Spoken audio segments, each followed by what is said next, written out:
voix du peuple, oh, la voix du peuple, oh, si tu as bien, oh. Vincent Chilouizi, étoile de la presse. La voix du peuple, toujours longueur d'avance. Les informations partout dans le monde. La voix du peuple, toujours actualité na actualité. La voix du peuple, maman Nangaye, oh, yango.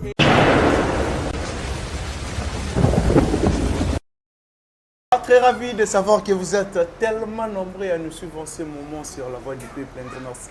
Les gens sont abonnés fidèles, ils ont partagé, ils ont commenté. Et ça, le énormément bien. Je pense que tous les lots dans le tribunal. Le tribunal, tout sauf rien. Toutes les actualités. Je pense que nous avons dans le tribunal. Je suis là avec Vincent Chilouizi et puis aussi Mbuta Likasso. Avec Vangoto Omega Rosolola, tout sauf rien autour des actualités. Merci déjà à mon vieux Chico Moucheni depuis Paris. Merci. Nabato Touba Rolanda Bisso, déjà là, derrière la caméra, Gilles Vazolando, Maï Parou, c'est ça, le Soboro Fond, ça là bien. Bonjour à Vincent Chilouizi. Bonjour Kérit, bonjour Mbuta Likasso. Bonjour à Baboné Nyoso et à la voix du peuple. Puis, message naral bande on a biso dans est au bazo les kaba moment difficile mais tout le bara mikolo donc to sengara esprit ya président Russie comme les Rasunan Poutine côté la fachi donc il to yini sara na Rwanda kuna po trop c'est trop. Ah bon. Voilà Mbuta, bonjour, bonne santé, bonne évolution. Ouais, bonjour, santé ça bien en tout cas. Merci na batutu bazolanda biso. Merci pe na abonner à la voix du peuple comme d'habitude. Parce que le programme Nabino Yango, merci pe na ba abonné nyonso bozo s'abonner na Mbuta Likasso officiel. Vraiment nazo sepelane bozo boire à moi coup d'œil du jour au jour. Merci vraiment. Boyebi que la petite vient manger donc petit à petit ba émission ekotara ebele. Mais na pesi na nous mote spécialement na Oyo azara comme sponsor dans la direct.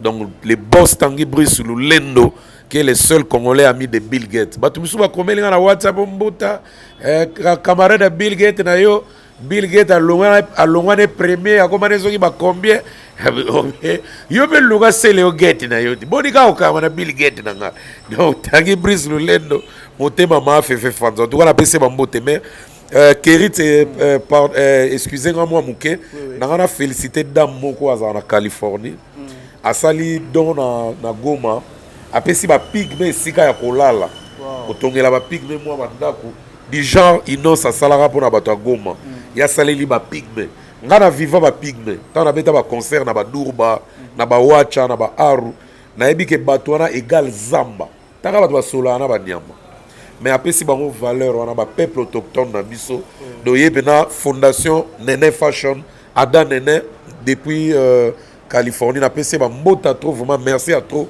pour l'initiative voilà. Donc il y a on a remercier voilà Mbuta na linga to et puis pour la banda na ngana spécial na Vincent le roi za muta mokoto pena donc aligara pembenia chez Jojo à l'Italie bah ouais biloko eza danger à Italie pena donc Jojo à l'Italie Calzature les ara na lembele be musha donc OK wana tala Adolphe kenda wana grâce à terre. Voilà, Vincent Chilouizi, Badbo Rolanda Bisso, partout dans le monde. Les locaux qui dire il y a Bogis Mpema qui carrière il y a fait rigoler il y a Blaise Boula Bogis jamais pour comparer en haut. Mais il y a tant qu'analyste, tant que réaction aux années tout pour bâtir quelque chose. Les lobéros années en fait. Non, la vérité est chokaka. Vérité nyo c'est chokaka. Il y a peut-être bisopé. Les loto yinama na ba ndeko mususu na ba musicien na ba fanatique mususu parce que vérité ezarelo ya bato ba supporter monter mais que tolinga te vérité tikala vérité Blaise Boula c'est un grand na musique na biso ce sont des jeunes qui ont inspiré ba ndeko belé le ba sa musique o ba motiva bango par rapport ya o ba sala na grand wingé mais en termes de réalisation, il y a carrière, il y a une carrière, je pense que Bogis a lobby le Koutati. Pas je pense, je confirme. Parce que je pense, comme le roi Nado Monate, je confirme que Bogis a lobby le Koutati. Parce que Blaise Boula, il y a musique. À ça, le succès, na wingé, musique à 4x4 tout terrain. succès na ezala wana. Et puis BC d'accord et puis tant ba na BCBG et BCBG ba oumela yi penate parce qu'il réalisé album moko na BCBG oyo Titanic oyo après nde osala mais tant bandi carrière na ye moko c'est-à-dire sans Wera sans JB sans Malkaba sans Didier Masela bimisela biso pondération avec notre effet moi na ndeki na biso akufa Rigen et après ça Blaise Boula en termes no ya album asali album te oyo pena ke toro soit ba référence dans le rôle album il y a bandero mususu pour ne pas citer le nom ça dit album na yebi maka ne album ko bana ko bima bimi o katam suka nzembo mo beti dans super yoganité tu comprends et puis azala nzembo moko à part ba nzembo sala na wenge kala mais en termes ya carrière na ye nzembo azala ngezaka moko oyo etikala le rôle œuvre eza nzembo ya Saint-Valentin oyo pe renyaka mingi na février pour ba recourant nango mingi le to ma Saint-Valentin mais surtout que ce que tu compares ce que carrière na ye na tokena en terme ya album surtout que na carrière na ye en terme ya album surtout bani na faire qui est derrière toi et sans interdit to zuka album sans interdit à faire to comparons on a pondération 8 ya Blaise Boula to cheka ba premier album na bango en termes il y a succès album en termes il y a vente en termes il y a nyonso il y a autre album au monde avec album à faire ils a plus n'importe quel album il y a Blaise Boula il y a Blaise Boula pondération oui tu peux et bêta na nenga biso kin mais na nenga makambu sans interdit ba retomber na rien on a ba tourner té na tia dans le album yango moko et surtout que sikoyo na deuxième album à faire qu'est-ce que nani qui est derrière toi oyena ba boîte noire oyena ba album tout landi omona que na ba album ferré azana ba tube et belé koleka Blaise Boula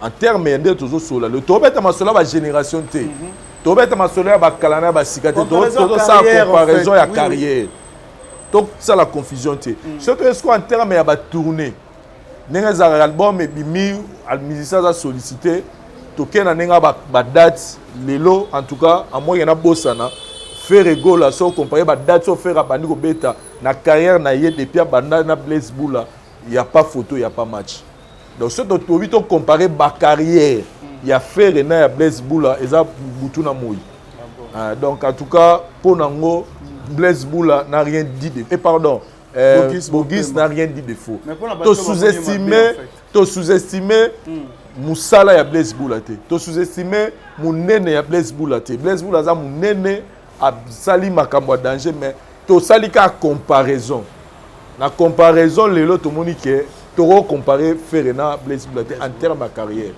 mais aza kulutu na ye ya wenge voilà mbuta ya Obaxé Rose à nini na o Vincent Lobité oh bon ngala ko lobaka boye normalement na biso ba peuple bantou et lo wa liboso to za na mutu pose la juste et ça respect envers ba kulutu mais il faut pas te comparer na makamba musala professionnellement parlant qui kulutu ya na musala c'est deux choses différentes ngana moni na réseaux sociaux et yindi makasi parce que Bogis abimi lokola a manqué kulutu Blaise Boula pour la vérité ils ont manqué respecter ils ont pu apprendre bano ba histoire te ba yeba Blaise Boula azala réservé vient dans le ciel on a pire vie au Sarana tout très réservé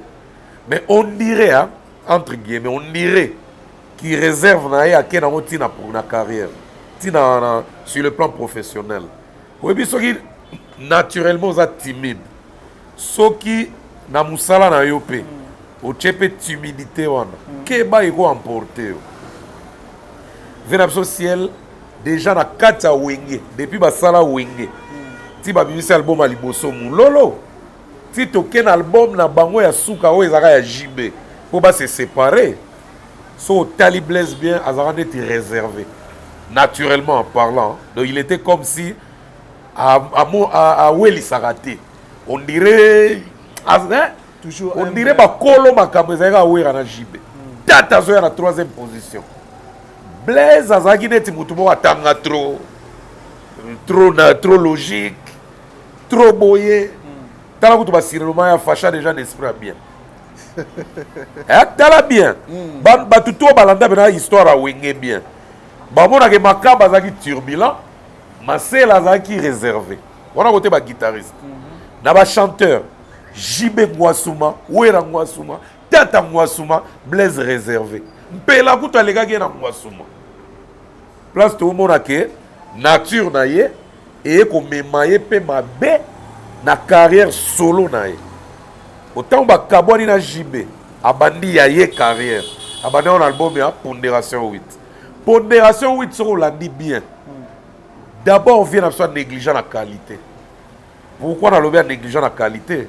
Tu veux faire un ciel, aller la performance. Sur le talib en bas, wenge penazaki vraiment œuvre na fait excellente. Fait à moi différente moroboy. Mais tant que ça li Pondération 8, je sais qu'il y a une faute de moyens à ça là on a ndiaye. Et trahir nègre maison mère, bato mamona net mo trahison. Dans intervention rapide.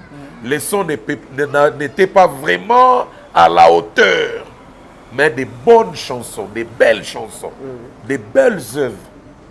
Vous comprenez? Et puis, et Kanga qui est une promo, et bêta makas penate. Parce qu'au moment l'album n'a bimi, écoutez qui position de tir dans le marché, Pepe Kalaye, au bêta qui s'abêti, na cocktail, vient à ciel, à 6 000 ans de tête. Kalami qui était 2 mois après, camarade de JB, na camarade de Wera le 24, boum, bombe quoi na terrain. Titanic, intervention rapide. Non, pardon, à Bossani. TH, non, Pepe Kalé, tu sais les cas qui. Bah, JB, bah, il y a l'an 2000, à Betty Mouningane, TH, après, Wera Betty remix. Et non, solo là bien. Et à qui non, après TH et continue à bruit côté Vénation ciel. Mais dans la tournée africaine, pour tous à l'habitude, son album est Bimi et Kangi, tout le monde a mis ça Kendaka.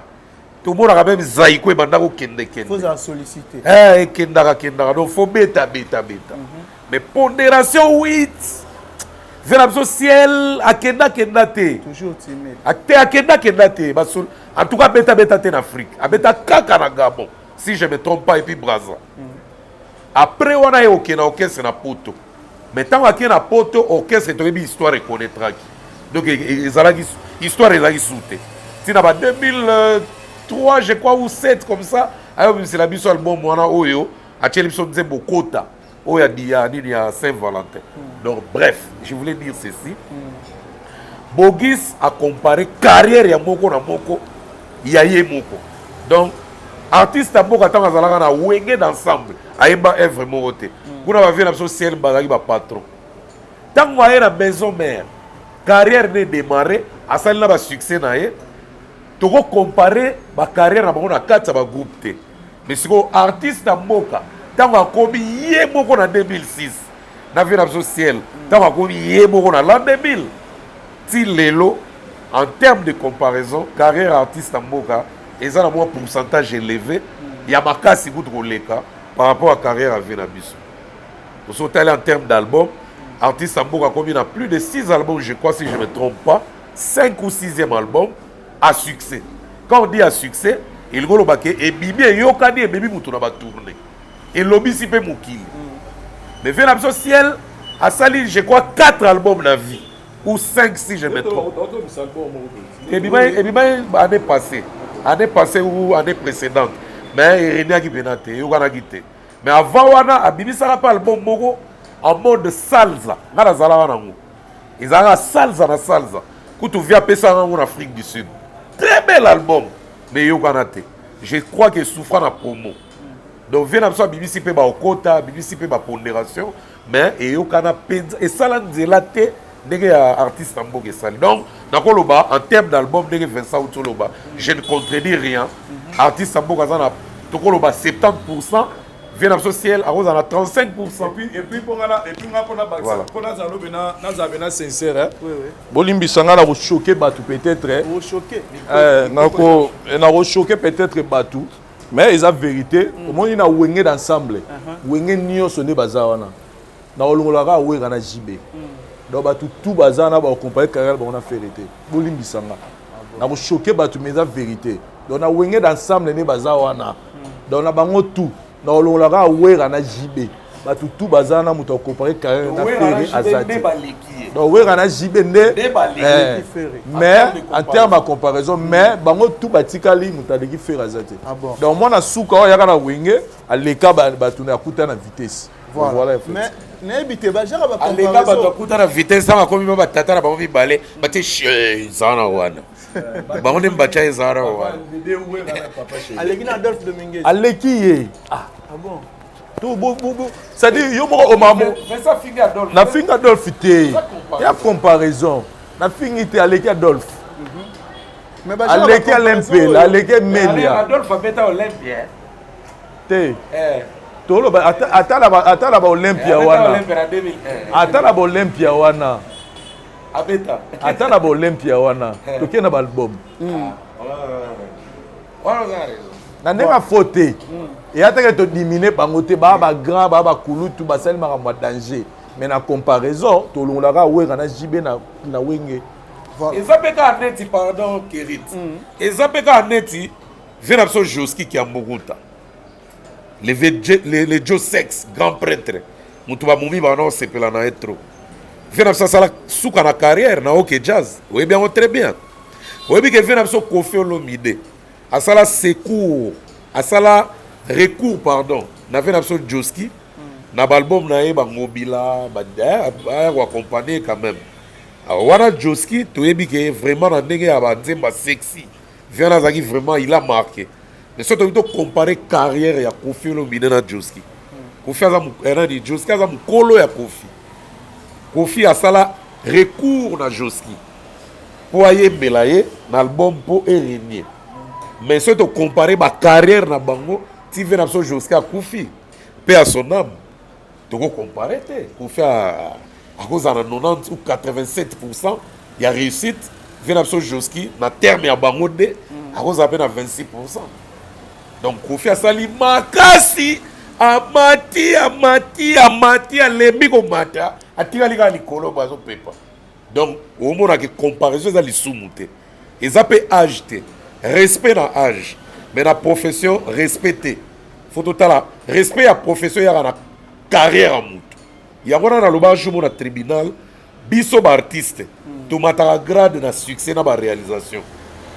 Tala bien. Au moins, c'est bon pour composer, c'est pas danger le roi karma pas. Vous comprenez? Mais zo mutu le la Robin y aura mon nim. Nana zo tourner mikolo. C'est Robin. Mais vient so karma pas ça là titre à danger. A pesaka vraiment ba rumba karma pas de tchangona Robin. Et ça le rôle de Sid au tchang likolo et là-bas ya mutu. Mais ce que tu comparaison ya carrière. Tala Robin zo tourner pas mal de fois. Venapso Karma pas. Mais en termes des albums à succès, Karma pas un album à succès est mêlé. De comparaison de carrière, ils ont la nengwana. Donc, au cause de la mukolo, mais dans ma kamususu, ils ont faillir. Voilà, Vincent Chiluizi, Mbouta Ocho soulevé le moment très capital, comparaison à l'issum. Donc, c'est que tous les gens na maloba yande on a biso Kelly Charleston tant ça la comparaison ya carrière ya Fali na wenge d'ensemble. C'est que tout peut c'est raison. Et à ça la comparaison Fali na JB. Carrière ya Fali na wenge d'ensemble et puis aussi na JB piano. Bon, on m'a dit oh à comparer. Mais la comparaison yo la que na lobby na hotel. En fait, on m'a ramo bogi sa lobby. Et oui, Internet est peli dans mon moto. Mais il y a un moto qui est couffa. Internet est peli dans mon moto. Oui, oui. Mais, ce qui m'a moubogi, c'est le bas qui voilà. Alors, il faut la Fali. Na biso héros yo, wenge bomoko, c'est le abimi. Mais les bogi ça koufi. Tala, va y avoir lapide Fali. Oh non, par rapport à quoi? Et la comparaison, avec comparaison. Par rapport à quoi? Par rapport à quoi? Yo moni papa j'ai le par rapport à quoi? Ça mon fala lo banga dépend. Tala banga bimisa la musique. Dépend banga fala betel sur la bigara dépend. A ignorer ne pas tout dépend misela banga dépend. tellement ma la musique il le tira la problème si quoi ça la blague non en fait au moni le tombé ta solo ya ba récompense en babale le lo Benzema ba mo lo ba comme joueur le plus titré en France c'est pas les plus titrés bazon benga meilleur joueur planétaire lelo en termes de réalisation tout ça là ba ina neo voilà en tout cas distinguer moi si quoi Zidane existait Nega Mbuta lobi Zidane existait ba joueur bonio ba dans ba Barine comme na nani Henry ba Thierry Henry ba existait ba Platini ba existait mais pourquoi lelo ba bi ba zui ba bi ke Benzema par rapport à ba réalisation donc au moni na makambutu ba solara en termes ya ba réalisation en termes ya ba réalisation c'est que makambo keli charosana na lobara et koko choqué ba tout ndenge lelo et que bon moni ke makambo yo biso tout ozongi na nzela de bitin Bogi ça a raison faire na Blaise Boula faire réaliser plus ce qu'on a tout il a fallu et boté qui problème pourquoi tant que parce que Kelly ne travaille pas chez Fali Kelly a sa point de vue naie Kelly oui à sa proche Fali biso so ignorant moté voilà général à warrior mais il n'est pas en basi. Il a donné son point de vue. Mais dans mon avenir, Misso va saler Kelly Charostan ne va traiter impoli. Nenga zamali bike nenge donc. Siko oyo il y a JB. Na moni internet c'est pas ni ba journaliste tout yebi ba koma pena ba pour ne pas repasser bango le l'homme pifo. Ote pena ba koma pena no bato ba rekatraka bato ba zora pena temps. Boza wapi. To moni binote. Parce que makambo so ezaki rapport et en tout cas kenenge moko. Parce que Kelly a ça qui comparaison, il y a Papa Chéri na Fali. Parce que l'artiste est musicien. Vous comprenez? Parce que comparaison en termes de carrière. Conclusion Kelly ezaki que Fali carrière naie pour le moment et l'équipe il y a JB. Parce que soit tout le monde a Kelly en tant que banaliste. Est-ce que tu as aussi un peu de comparaison normale entre Papa Chéri et pourquoi le bateau Koki pourquoi Toko Sala pardon que pardon non on a sengi ko ba ba otala biso si Kerit oui aux aveugles aux peu sourds ndenge oza boye ozo vivre ozomona makambuto ezolega et en plus likolo nango oza chroniqueur musical comment vous avez ignorance peut-être oyo yebi bato ba otala biso ba tenga na tina opesa ba leçon te basi ba yoko pa Kelly ngazo na yo loba nini tango Kelly alobaka apesa oyo ya kokopesa biso yo tuni biso ya Blaise Boula na artiste mboka no to lobit siko lozo su makambu Kelly se aloba ozo ke la su biso oto sa nini et ça absolument mote non to ko éclaircir opinion te parce que c'est yebana Kelly aloba bato basala ba réponse toyoka papa au bon temps ozo œuvrer bako comparer au kaka okita omata bako comparer yo parce que musala wana ozo sala ba consommateur eza biso to comparer au kaka so lingi ba comparer te tika omo neti ngane na tika na nga nani ko comparer nga autant ko comparer nga boyo comparer o mi comparer na dans les vides pona tika mais tant que vous avez la compétition, vous comparez. Déjà en termes d'album. Hein? Si tu as comparé, en termes d'album, si tu suis, Papa Chéri Jibem Piana a mis ça des albums jusqu'à là la carrière. Fait de l'amour, na TH. Hein? Et ça, l'album où ça a succès, il y a danger.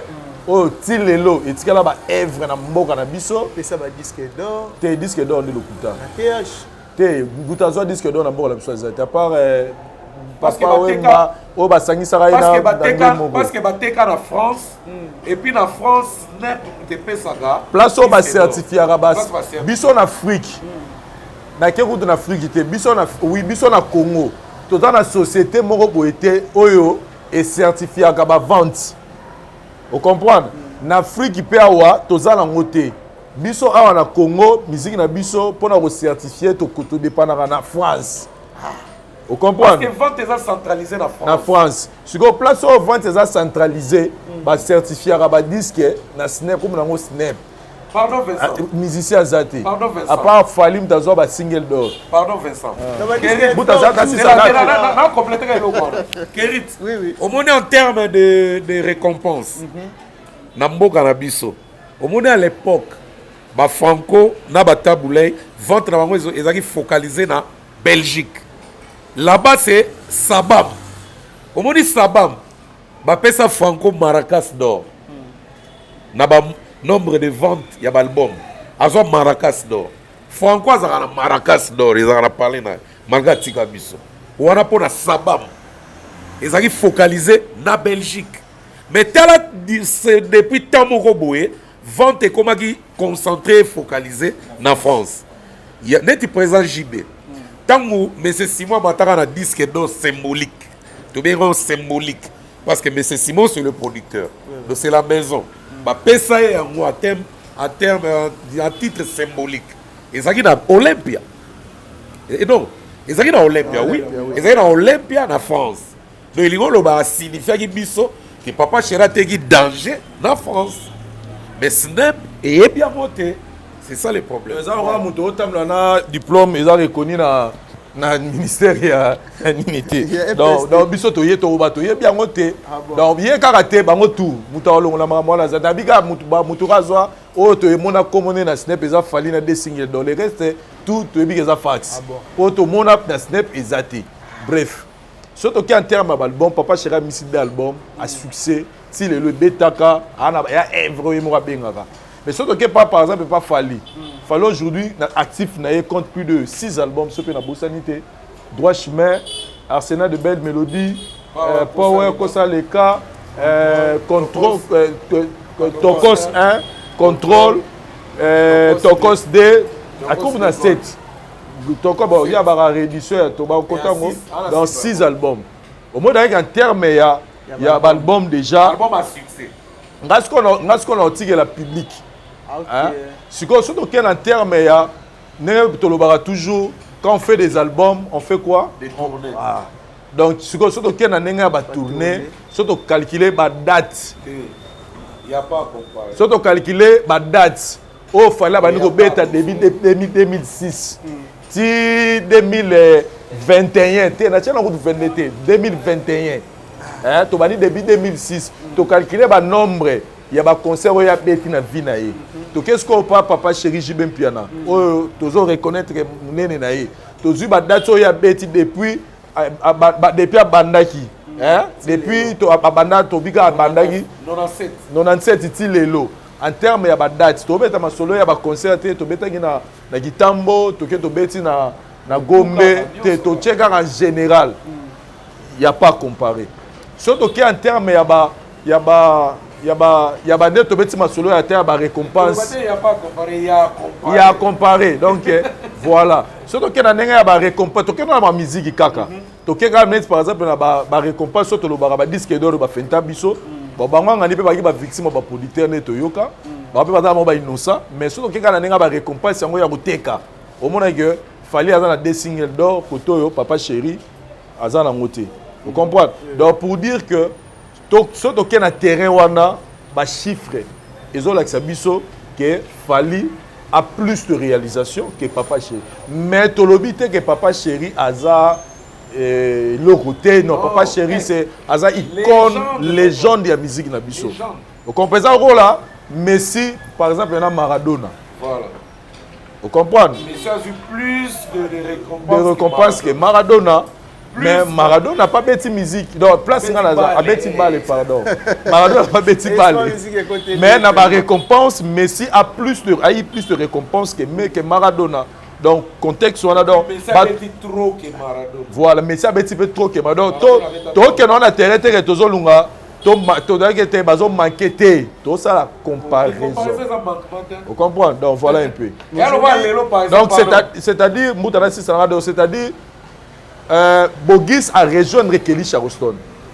A rejoindre Kelly Charleston, Bogis quoi qu'il y a Ujibe et a faire na Blaise Boula, donc a rejoindre Ricard. Donc par là, tu as tombeau que la Kelly Charleston, les lois tu vas comprendre que ils ont été en manquant de respect, mais ils ont comparaison comme des trop ça la peine chic nde tokosala bamitie nde tosala makambo tu eza lokola mpe soki tozongi neti na bamonde na bacinema to théâtre lelo oyo public ntango baotala boye bamonake na terrain eza bato lokola basaisai nde baza danger na théâtre mpona peut-être babien bazwi otala boye olobi vie de l'homme na incomparable otala boye Caleb des fois te otala babobo baprésident bobo président bobo akulaka na range sikoyo ntango otuni ntango otuna jeune fille moko boye lokola mona ave masumu na 190 nano amata grade te bana tingala na 190 ya grade nde esukila na 190 peut-être eza voiture préférée na ye mpoka nayebi vie nanga mo bana lara ebele mais voiture préférée ne Mazda 323 bana lara yango paye Bentley ozomona parce que peut-être président masumu gu na ye 190 azala nango mpe ti lelo bobo Range Rover moto ayebi te yoka carrera bobo na président masumu bobo aleki te kota siko na baréalisation ocomprendre que président masumu akozwa bobo atie na nzeta libuka tout te lokwa pilipili asala baréalisation mais na récompense bon te qu'on se retrouver peut-être à se retrouver kaka na lupangu mais na babien neti bakar boye asafichaka te ozoma nde tokende nango baza bave kweni nga namona ye na filme ya Hollywood histoire rwandaise filme moko ya histoire ya Rwanda ve kweni ajoua colonel na Hollywood siko tangelanga artiste comédie mosusu oyo yembi na mboka na biso bakoti na filme na Hollywood aza te mais omona okompare na saisai boye moto ayebi te peut-être te saisai aleki te carrière de yango nde mutu epezaka. On peut comparer Emile Elias et Fally Ipupa aujourd'hui. Mais pourquoi te comparer Bangote? Ce sont deux artistes congolais qui marquent et qui ont marqué. Emelia a sa carrière makasi na wenge muzika. A marqué papa. Pourquoi le bagage a marqué na wenge? C'est kazaka mutema mabe. A kepe na BCBG a marqué. Vous voyez que Zénith a BCBG. Muto a marqué na Zénith a BCBG. Vous voyez que Emelia na Burkina Faso. Te Emelia en termes de chant. Baloba yango baloba loba. En termes de chant Emelia muta marqué. Emelia marqué côté guitare Burkina Faso Mogalia. Vous allez comprendre. A kepe na maison mère a marqué. Na balbum ya Kibusa Pipa, Balakelele tout ça. Vous allez comprendre. Mais tant que na carrière na solo, obi ka carrière solo deux fois. Na ba l'an 2000 na na carrière solo. A ça l'album au Millennium et ça la maman na flop. De yo kana kututé. Si ko tant que ba wenge wana, a longo ya bandi na carrière solo na ye. Ti lelo album le mo na yo kana té. De Togo so en termes de comparaison, Fally azana plus de distance et vitesse qu'Emelia. Donc na yebi ko toute façon na retirer un pourcentage. Donc voilà quoi. Faire Ebola et Bozi na vite fait seulement. Artiste mboka na vena so Benz Bozi na Keba. Artiste mboka na Kilelo azoyokana. En termes de carrière, vena so Bozi azo pese pe lisusu ko sakana te. Toko kena mo muke. En termes ba nzemba succès. Vena so Bozi abandi ko bisa ba nzemba succès. Banda na Zaiko, banda na Yoka Lokole, banda na ake langa star, a sali un t-shirt, non, ake shock star, a sali un t-shirt, a sali ba œuvre ebele et Yoka na pe dingisa mboka. So to chepe ba terme album, a zape na ba la reine de Sabé Marca, a na ba Israël Terre Promise, a na ba album Keba. Artiste c'est pas na ba album.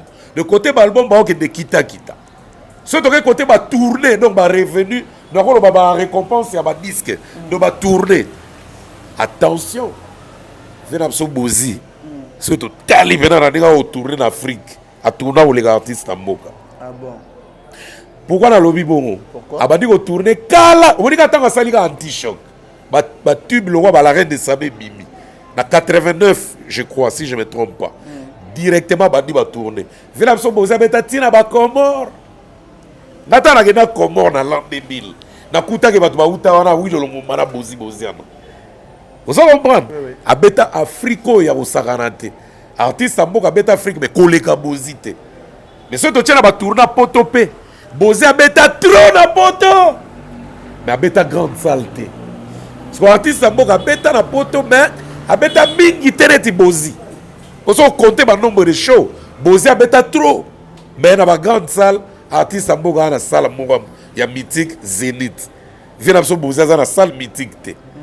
Mais comparaison à Baromi Balé, Bosé a mukolo, artiste a jeune, mais baza kita. Nous sommes à Tchélibo Boé, on sentit que trembler petit, moutako sapé mouningate. Mais dans l'actualité, artiste a leki. Parce que ce que Kofi, abado beta ba Kofi ti moutazoki na sima, a toboli ring, a kekou ya na porte d'entrée. Mais ce que tu veux Bozi, a beta ma Kofi a pas artiste mboka, a bete ma Kofi ti via Fukami. Donc pour l'élo via Lembi. Aza souvent na page. Voilà, Vincent. Mais il faut reconnaître une chose.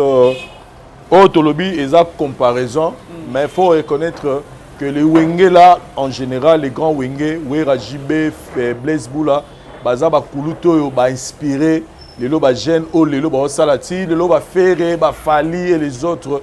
Bazouka Basala ba performance à des Bambuta, et ça parce que Bakuluto na Bangwana ba exista qui, Basala Ginzela, ba inspira Bango, moi de le retour Zara. Tant que vous copiez, vous avez ça le roi Mouto, vous ça au-delà, il y a un Mouto à Salaki. Pour vous avez de l'énergie, vous avez ça, vous avez ça plus. De respect na bango. Mais surtout, quand on a comparaison de Misablo, mais respect na bango, les grands wingés, en tout cas, toujours respecté. Oui, Ranson, Jibem Piana, Basali à danger, Blaise Boula, Adolphe Dominguez, Basali à danger, peut-être dans éviter au Salamaka, surtout dans la répétaga, dans la communauté.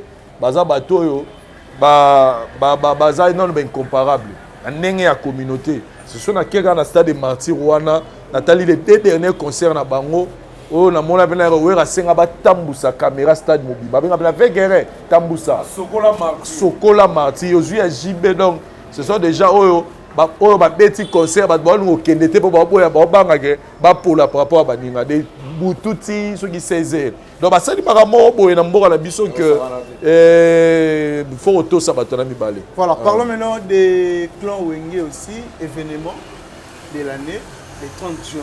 Pour le JB Penalobi, le 30 juin, donc le 30 juin, bah pour redémarrer le monde en fait. Nathalie n'a pas joué au boye, na moni moi si moi ju vidéo ya papa chéri a fingi. Oui, fanatisme comme on a niveau ma bien la musique na biso, ça dit mutu et comme ça dit comme tu aimes pas la personne, donc vous avez besoin papa qui vous interdit mutunyo ce soir ça l'événement na ça la promotion normalement. Mutunyo ce soir ça il faut se vanter, il faut lobela yango, faut kumisa yango, faut abenda kofelo mide là ngabeta yo rena loba yini. Et c'est ça ce qui concerne ma vie. Bon, il y a un PC, on a un combo il y a carrière, il y a un PC, on a couleur pour attirer. Bon, papa, quand on dit ça, 80 000 personnes à stade aventure, donc il faut utiliser tous les moyens pour battre. Ceux qui papa Charabi qui est redémarré mon jour. Oh, mais il y a un lobby. Ah, ça marketing là. Problème là yo. Donc moi je trouve que papa chéri a un droit au loba à redémarrer dans la planète. Donc ils ont choisi. Et ça marketing. Ah bon Mouta. Et ça marketing. Dans marketing tout est permis. Même démagogie, ils ont permis dans marketing. Même est-ce que vous que ma carrière d'artiste Samson Nios, ils ont accompagné le Lukuta Webi. Lukuta par rapport à bien sûr. Sans Lukuta, marketing vous allez en forme dans votre total. Lukuta ils ont autorisé dans le marketing. Mentir pour bien attirer. Et ça vraiment important dans le cadre de marketing. Dans le marketing, ils ont dit que tu as moi si litoi. Yebisanga na bibali nyos na 100% de la planète Terre. Nani na kosa moi zide. Mais déjà litoi on ozo kosa moi zide. Le fait que ozo yebisanga yo ne ozabo. Ozo apparaître le rôle à Sanza. Yebisanga ziko mutu pena songa toki. Abibisaka solo na nzoto. Yozo yebisanga apparaître le rôle à Sanza. Au conseil de l'obine vérité. À quoi on peut na yo apesi nzoto na ye. Donc na kocha litoi Lukuta ekotaka moi trop pour na attirer. Ils appellent mon marketing. Yo mona ateta bateka biloko na ba télévision, ba sa ba pub. Au mona ateka Lukuta dominara. Talaka ba pub bango.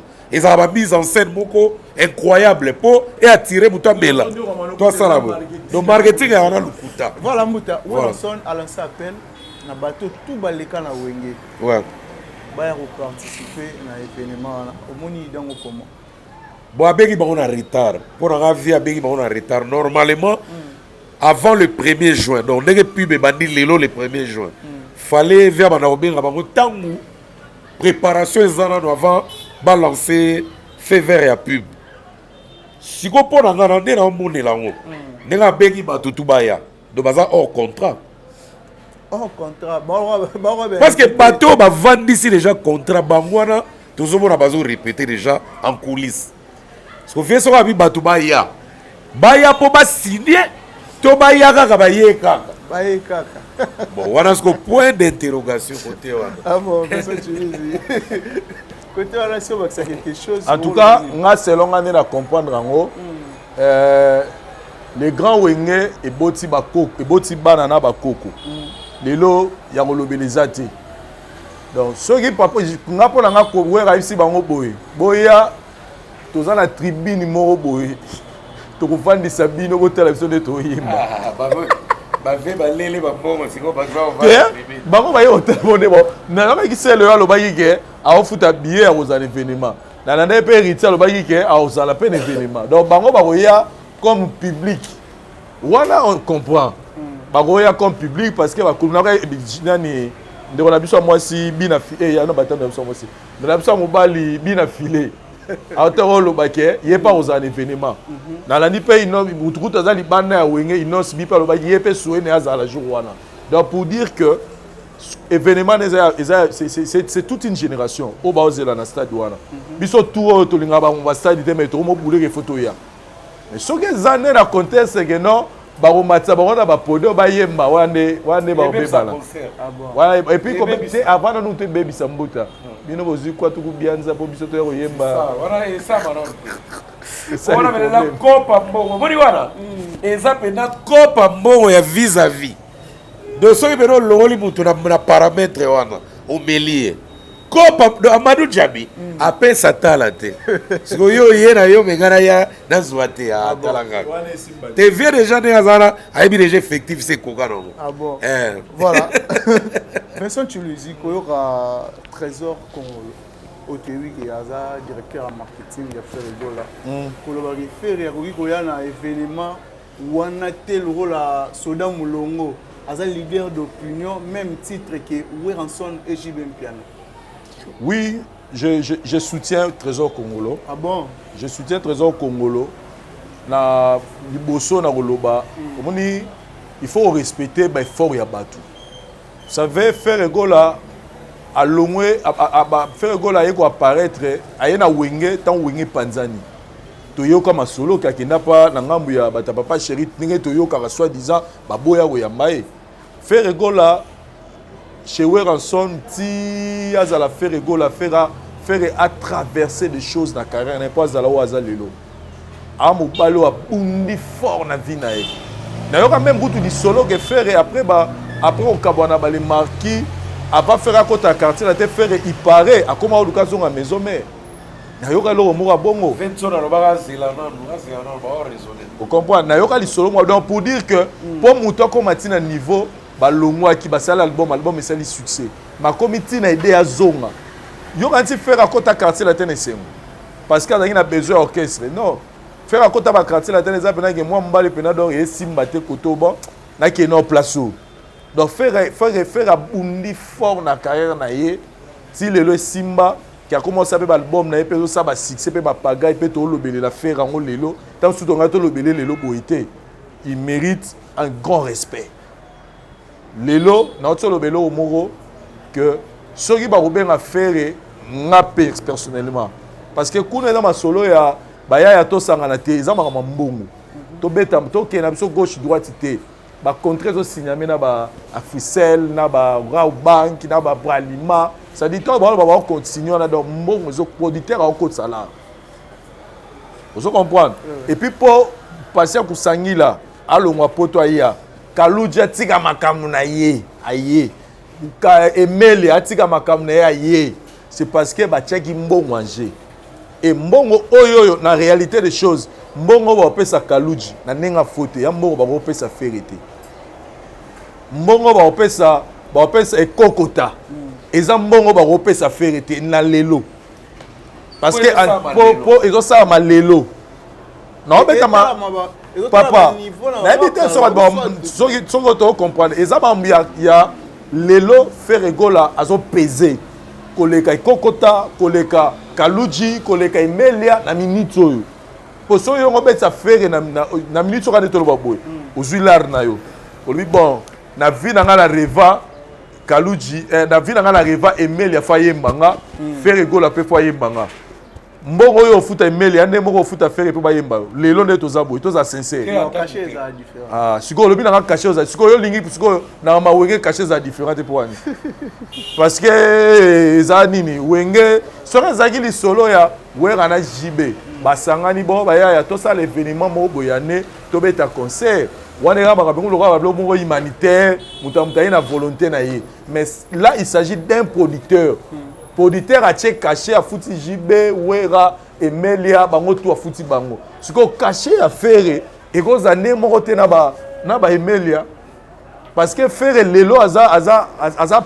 nyomo lobi déjà na nzembo eopesa bango ndenge moko te donc fere lelo soki bakotraite ye soda mulongo esimba te et puis mpo na nga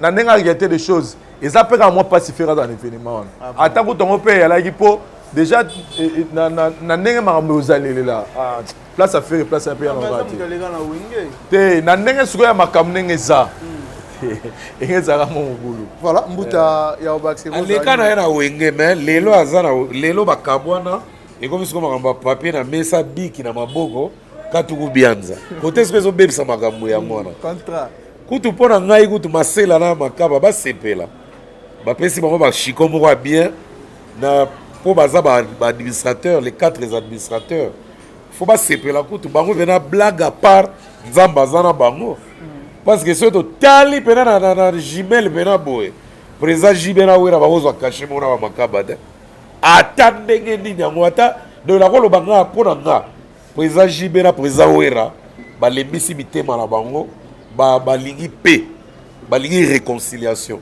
yango baakorde biloko wana mais sikoyo côté artiste ya mboka tokende tozonga yo moko ozozwi réponse pa Vincent baréalisation oyo ye azosala ndenge atraitelaka contrat na ye lelo et puis je te signale bien ke akoma na manager oyo babengaka aya ser wana donc artiste ya mboka akosola na Manu Jabi te moto akosola na Manu Jabi eza aya siko aya azomona yango production azomona yango te action humanitaire te mpona aya manager artiste ya mboka eza production akopesa mpe Manu Jabi contrat tanga yango 48 heures après tu me réponds côté siko makambo ekotya mpena frais mpena esili mpena mafuta yango wana ozo comprendre donc ndenge eza wana na minute oyo mpo artiste ya mboka kota na projet il faut respecter honorer contrat na ye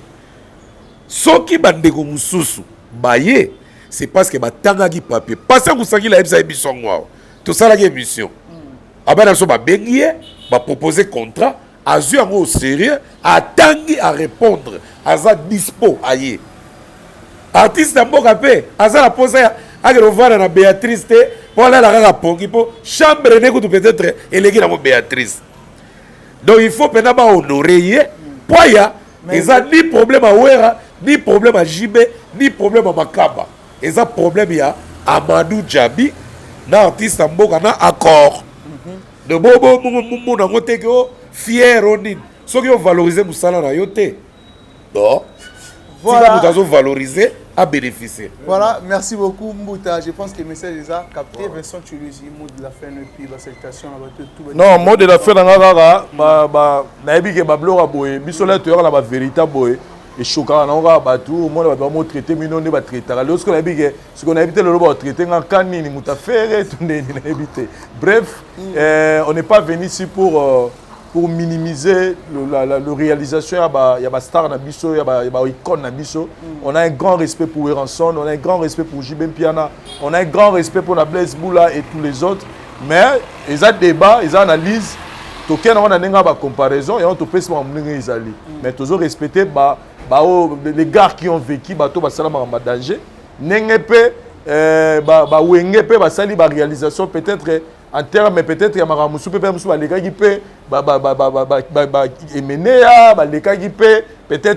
débat, en fait, chaque génération il y a une énergie dans le monde. Pour ça, plus que l'évolution du monde.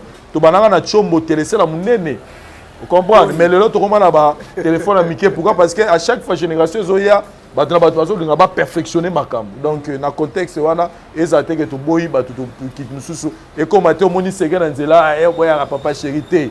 Ils ont analysé tout ça. La vérité, blessara, mais c'est la vérité. Mot de la fin et puis. Bon, en tout cas, mot de la fin, en tout cas, je félicite l'artiste Jimmy Litro. Ouais, il imite Kester. Vraiment, il se bat.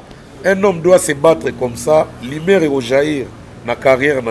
Vraiment, je le félicite. Tout ce qui est on comprend qu'il a vraiment aligné et pas dans la poste à évolution. Et puis, je salue José Konda qui se prépare. José Konda au G-Wave. On va featuring na Willow. On s'est préparé pour la Dar es Salaam. Dans le mois de juin, je crois, on a pu recouvrir. Je félicite aussi bien affilé. Le 4 juin samedi, Oyo. On a dans le stade de Boma. On a dans le stade Sokol na Boma. Et en tout cas, stade on a bien mêlé la paiement. Mais félicitations à lui parce que on est dans le stade samedi le 4. Et puis félicitations à Fali parce qu'on a tapé le 4 au Kaka. Mais dans le stade, dans la cabine. Et puis le 5, dans Soyo. Donc, je salue Clarisse Taramouye, Mimote Maguilène Rantebe, Maman Evers Bell, honorable Dédé Moupassa, le président aux idées constructives, le boss Robert Mukoka, 277, Gary Iwele GI, en direct des États-Unis, Washington, Nabo Sanité, Papi Ngimbi Man Power LLC, dans les États-Unis, à Portland, Hop Fondation Néné Adam, Néné Fashion Fondation Narata Goma, et puis Jojo à l'Italie à Calzatoure. Pour finir, le boss Tanguy Bruce Lulendo, le seul Congolais ami de Bill Gates. Merci. Voilà, merci surtout na baté au tuba disposa qui tombe pour Orlando. Un grand merci déjà na mon PPS quand la commune à Kinshasa wana ya fiston coloqué Zapatero. El Zapatero, futur honorable. Futur honorable la commune à Kinshasa. Merci aussi à mon vieux Dadi Mafungule. Merci aussi à Kokolo Malumière d'Allemagne, sans oublier à Kalo Boutique Pomba et Swag, et puis aussi à Dada Ulungu na Suisse pour la bien à maman sociale. Merci aussi l'équipe technique Mobimba à la voix du peuple Gilles Vazola Ndonga Farouza et ça. Laurent Sogogo. Merci. Laurent Sogogo. Merci la voiture tout va bien. Au prochain numéro. Faculté à pharmacie et puis dans Saliba master na niveau ya université Marien Ngouabi pe na niveau ya Canada na transformation des agro-ressources et puis préparation de cosmétiques thérapeutiques naturelles. Dans l'aliko œuvre dans laboratoire CRMTA ou ezali laboratoire médecine spécialisé dans la production ya ba phytomédicaments, c'est-à-dire ba kisi ya partie ya ba nzete na biso ya Congo. Ba kisi nyonso o bozomona awa na CRMTA et subir bah essai toxicologique et puis bah essai clinique ou et ça la différence na biso na ba tradi parce que et subir quand même moi bah étude et puis bah qui si on est dans la CRMTA ils allaient homologuer la ministère de la santé, c'est-à-dire ils ont la autorisation il y a mis sur le marché na niveau ya mboka et puis libanda ya mboka ba kisi oyo tozo produire na CRMTA et puis kokomama na n'importe quel médecin partout à travers le monde. Dans le laboratoire CRMTA, nous avons deux branches, branche cosmétique et puis branche médicaments. Dans la branche cosmétique, nous avons dulci au collagène, pour ça il y a un sérum, un savon, pour le traitement il y a un tampon, un ndouta, un ride, un poche et puis un cerne. Nous avons dulci réparateur, pour ça il y a un sérum, un savon, pour quoi associer gel douche, pour le traitement il y a un bouton et puis pour réparer le poissonaillot. Nous avons des cheveux pour ça les lango huile nango na shampoing nango pour le traitement des cheveux abîmés ba cheveux o et baby, ba cheveux colorés, ezali ko botisa suki noki et puis ezali ko retarder repousse ya ba cheveux blancs. Tozapi na parfum na biso o to sali à base ya banzete na biso ya Congo. Spécificité nango ezali ko kitisa yo stress na kati ya nzoto. Na branche médicament tozali na méamycine, sirop comprimé o ezali kisi na biso ya ba mibe, ba levure, eza anti-poison, ezali ko traiter ba problème nyonso ya libumu. Tozali na kisi na biso diazostimile o ezali ko traiter ba différentes formes ya impuissance sexuelle, totangi éjaculation précoce, dysfonctionnement érectile, manque ya libido, azoospermie. Tozali na kisi na biso zingilalis, supo na comprimé o ezali ko traiter ba différentes formes ya hémorroïdes interne na externe, ezali ko régulariser pe cycle ya ba mama. Tozali na kisi na biso sensifos o ezali kisi ya malaria présenté sous forme ya sirop na comprimé. Tozali na kisi na biso méamycine crème o ezali ko traiter ba différentes formes ya maladie o ya ploposo, ba mycose o esalaka na makolo ya bana mibali, maladie ya mpesema palata epai ya bana na maladie mosusu ya loposo. Tozali na Diazolex oyo ezali ko traiter ba différentes douleurs climatismales, ba douleur ya mokongo, paiement, ba allergie au pollen. Tozali pomade oyo tongoli kombo ya papa na biso tondeli diazolo. Tozali na méamycine crème ndenge na tamaki. Tozali na allium oyo ezali kisi na biso ya tension, ezali ko traiter hypertension. Tozali na borex oyo ezali ko bomisa système ya ba papa, ezali ko komisa yango mulai pe monene. Tozali na menga kisi na biso ya makila oyo ezali kozongisa makila na bato oyo baza na problème ya anémie, quel que soit son type ya anémie. Et puis tozali na tisane Dr Maxon oyo ezali tisane na biso ezali ko traiter ba myome, ba fibrome, kyste ovarien et puis basi oyo baza na problème ya bota. Tozali pe na diabétine oyo ezali kisi na biso ya diabète et puis tozali na anti-poison na biso oyo ezali ko neutraliser poison na kati ya makila. Raté jamais errata Zamba Pambola bino ezatu pesi bino kaka message ka yum tozo landa Dieu a permis tozala en France na kati ya Saint-Denis makambo nzamba zo sala na Saint-Denis place toza na siège eza makambo belé peut-être ozaki informé te Bible lobby il est le même hier aujourd'hui et éternellement nazo ndima nzambe wana wa salaka ezamba na bi yaka na Saint-Denis et makambo belé zo sala zo na l'adresse peut-être on va quitter son adresse 9 rue de la Poterie Nakata Saint-Denis. C'est facile. Je suis à la gare à Saint-Denis. Gare à Saint-Denis, au 838, au Kitty, la deuxième arrêt, Delaunay Belleville. C'est là où je suis. Mercredi, service sacerdotal. Aux un problème aux autres, on y mara loi prophétique. On y mara nzamba bikisaka. Mais quand on zambe nangai. Mercredi, tozawa 14h, service sacerdotal prophétique et bandit. Dimanche, à partir de 15h, adoration et louange, et ils appellent service prophétique. Donc partout ici, vous allez, on va dans la route. Ils sont invités dans la dimanche. Il y a un dimanche. Toku nous sommes ensemble. On a dit viens, je connais ce Dieu-là. Il est capable de changer tout. Au nom de Jésus. Il y a une image à la loi surnaturelle, toujours croire dans Zambewana. Vous en avez déjà mercredi, dimanche, tous à Saint-Denis. Joie numéro 07 66 27 40 02. Numéro Yangwana. Kandozolanda Benga. C'est votre frère, Père Conde Israël. Sacerdoce sera raté, jamais rata. Tous à présent na Saint-Denis. Dans la Saint-Denis, ma camé les Salama. Zamba Pambola. Nazala message à Moukousé, Tozolanda, vous appelez à Moukousé. Message à Mwezaboué. Nzamba Ebisinga, na sambe la pona ba aimé de la famille. Yami balé, na sambe la pona ba maladie aussi la té. Yami satou, na sambe la pona ba blocage. Mari de nuit, femme de nuit, fausse nyons. Nzamba pena schéma. C'est simple. Et si là. Adresse la pression. Jusqu'au numéro 07 66 27 40 02.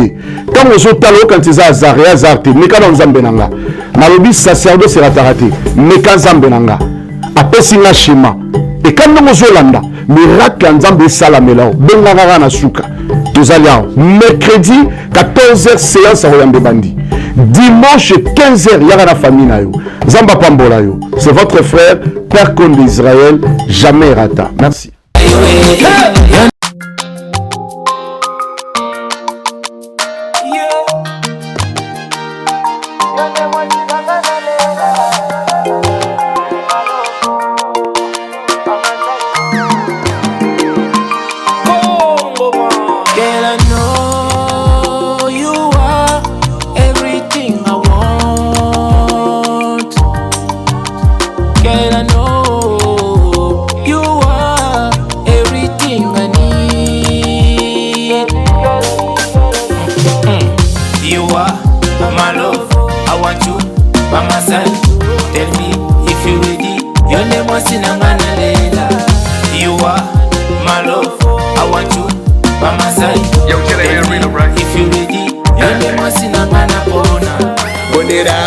I did it. I check we finally getting married today.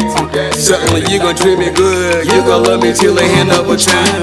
Today's the day we been ready for. Today I been working for. Keeping it real, we been doing good, girl. You were my girl. Girl, I know you are everything I want. Girl, I know you are everything I need. You are my love, I want you by my side. Tell me if you ready. Your name was Sinangana Lela. You are my love, I want you by my side. Tell me if you ready. Your name was Sinangana Bona. I'm the one you need, surely I got you all the time. Doing freaky things for the rest of our lives. You name my baby, you.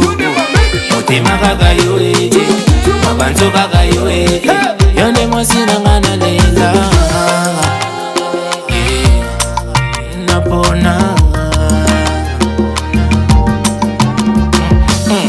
You are my love, I want you by my side. Tell me if you ready. Your name was Sinangana Lela. Girl, I know you are everything I want. Girl, I know you are everything I need. You are my love, I want you by my side. Tell me if you ready. Your name was Sinangana Lela.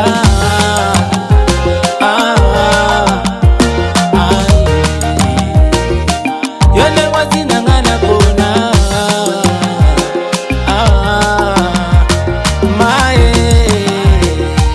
Your name was Sinangana Lela.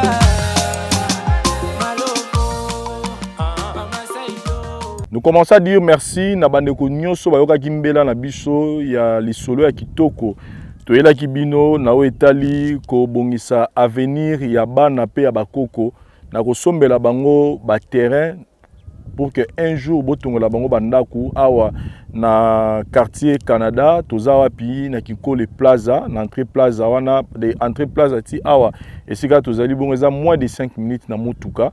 Et bandeko mingi déjà basi bazu esika wa mais lelo toye lisusu parce que to moni que faut offrir encore plus d'opportunités na bandeko baza na volonté ya kozwa mabele na bango pour que le batonga mapango metant mususu ba moyen les ana nous disponible té ba terrain oyo to chaki à disposition ya bino to ebi montant oyo to pesa ki to liboso.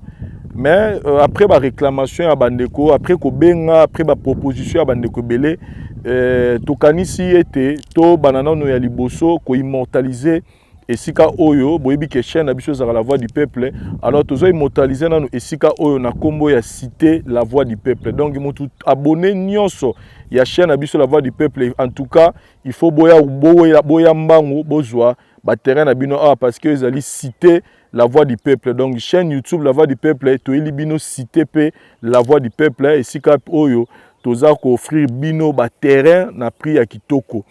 Na etali ba prix to linga kito pesa lisusu moi sango ya kitoko pour la bandeko ba kotala biso na ba espace etikali parce que andeko musu basi bazwi mais espace etikali to sali to pesi bino o ba bengi promotion to sali promotion to kitisi ba terrain yango na $6,500 et na $6,500 wana nazo préciser que bo futango na 5 tranches. Donc première tranche au pesa na $1,300 américains to sali lio document au komi tata to mama lopango. Donc le pan terrain 20/20 est à $6,500 mais au foot on a 5 mensualités. Première mensualité ça beaucoup na $1,300 américains. Donc ce que tindi $1,300 américains na yo yeba que aujourd'hui 20/20 na yo et mbongo rotika la au pesa biso on a 4 mensualités rotika la. C'est-à-dire na mois on va verser biso $1,300 tiko kuka $6,500. Né au silisi problème non mais déjà avec $1,300 yeba ke okangi boué donc na ko senga bandeko boko tala ngai partout boya ko kanga boué na $1,300 américains aux huiles au pango na yo awa na cité la voix du peuple na quartier Canada na Kinkole Plaza. Donc en tout cas o eza opportunité to pesibino awa na kati ya cité la voix du peuple donc $1,300 américains okomi tata lopango okomi mama lopango esika oyo mai ezali esika oyo courant ezali et puis esika oyo nzela ezali kitoko boko tala pemeni bandako aussi etongami ebele bandeko ebele basi bakoti mais biso pe la voix du peuple to yé poto sala ya biso cité na biso awa cité la voix du peuple na $1,300 américains. Et je précise une chose, c'est que vi makambo to yoka kezana bandeko mususu o balinga ba rater ba terrain parce que ndeko na ya ki awa décourager ki ye parce que baboye ki ko pesa ye commission baboye ko katela $500 to $300 nenga lingaki aka BBC makambo biso moko to jusqu'au charge on a donc quand je dis biso la voix du peuple Vincent Chiluiz vraiment nazui responsabilité wana ndeko tinambongo epa na nga Vincent komi tungisa te boyebi Vincent toza déjà bato to yebi ko battre la image to yebi ko battre la réputation donc soko tini $1,300 na yo basaleli yo papier na yo en bonne et due forme na tindeli yango na mail na yo au recevoir yango mukolo nyonso yo roya Kinshasa okoya okuta terrain na yo ezozela yo parce que bandeko mingi ba ko décourager bato na musika po azali na posa tango yo lobi na monta X ya lobisi ayebisi ba vendeur avant de konanga somba bino fo bokatela nga $500 so ba talisi réalité ale abimi akayebisi ndeko na ye